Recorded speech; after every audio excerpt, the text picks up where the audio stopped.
So, what if the first time we met aliens, it ended up being like looking in a mirror? What if the whole encounter revealed more about us than it ever did about them? And what if our greatest strength, the thing that truly sets us apart, isn't our technology, but something you can't even touch? Well, that's exactly what we're digging into today with this fascinating story. And it all kicks off with this one single announcement that just changes everything. I mean, can you imagine? For decades, we've been listening to this cosmic silence, and then, boom, scientists confirm it.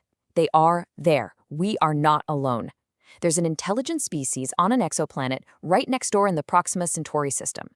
The joy must have been absolutely electric, a global celebration.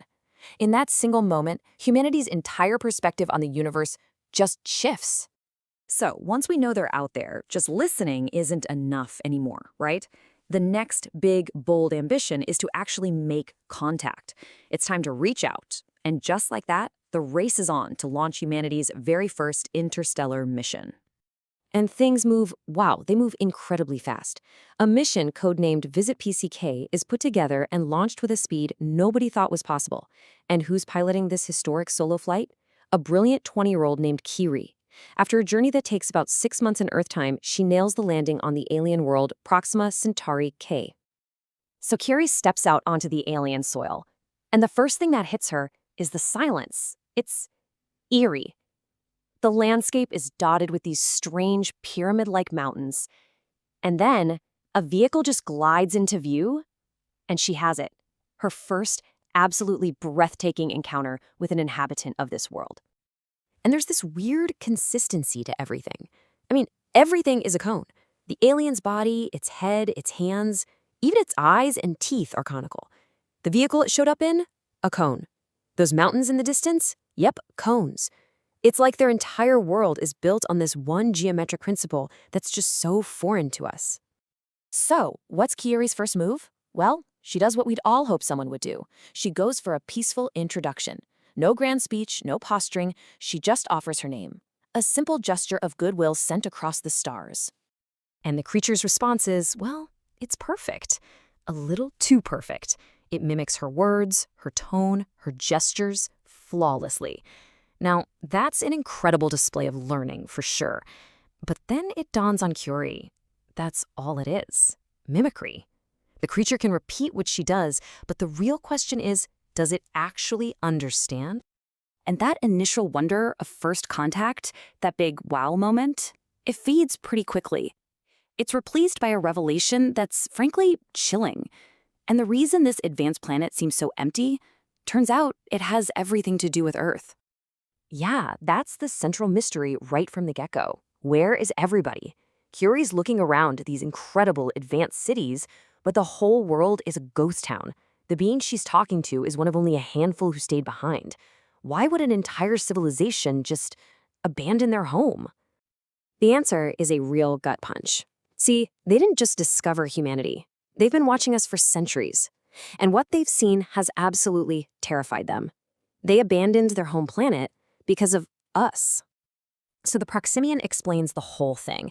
Their ancestors actually visited Earth ages ago, and even had a hand in building the pyramids. They've been monitoring our progress ever since, but they watched as we developed weapons of mass destruction, hydrogen bombs. And here's the real kicker. These weapons are so powerful, they don't just threaten Earth, they could potentially destabilize the gravitational balance of the entire solar system. So faced with that existential threat right next door, their civilization took what they called a proactive step. They evacuated.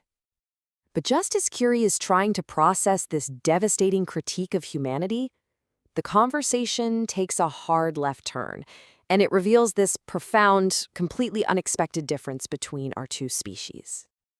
And this is where we get to the heart of the story. The Proximians are technological gods. I mean, they've mastered quantum teleportation. They can cure any disease by rewriting DNA. They literally harness the energy of black holes. And yet, when Kiori takes out a simple flute and plays a song, or starts to paint an abstract picture, the Proximian is just utterly baffled. This right here is the true test. The Proximian could perfectly copy a technical drawing of Curie's shuttle, no problem, because it was based on logic, on an existing reality. But the moment she painted something purely from her mind, an abstract piece with no real-world reference, the alien failed completely. It just didn't compute.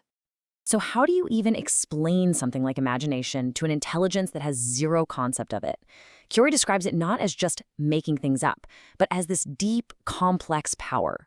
It's perception, it's prophecy, it's timeless travel, and empathy and nothingness all at once. It's a kind of wisdom that the Proximians, for all their incredible knowledge, are completely missing. The whole encounter ends not with conflict, not with conquest, but with this mutual recognition of what each civilization has to offer. And that leads to a truly cosmic exchange. So what does this exchange look like? The Proximian offers these gifts of pure technology, chips that can translate any language and even read emotional states. In return, Kiori offers something she believes is far more profound, a collection of musical instruments and a player. Basically a toolkit for exploring the uncharted territory of imagination. And with that gift comes a really stunning admission. After centuries of looking down on humanity's destructive behavior with fear, the Proximian expresses genuine admiration. It recognizes that in this one area they completely ignored, imagination, humanity isn't just advanced, we might actually be superior. And this story leaves us with a really powerful thought to chew on. For all our flaws, for our incredible capacity for destruction, maybe our greatest gift to the cosmos isn't our science or our technology. Maybe it's our art, our music, our stories, our ability to imagine. It really makes you wonder, doesn't it? If humanity had to offer just one single gift to represent all of us, what do you think it would be?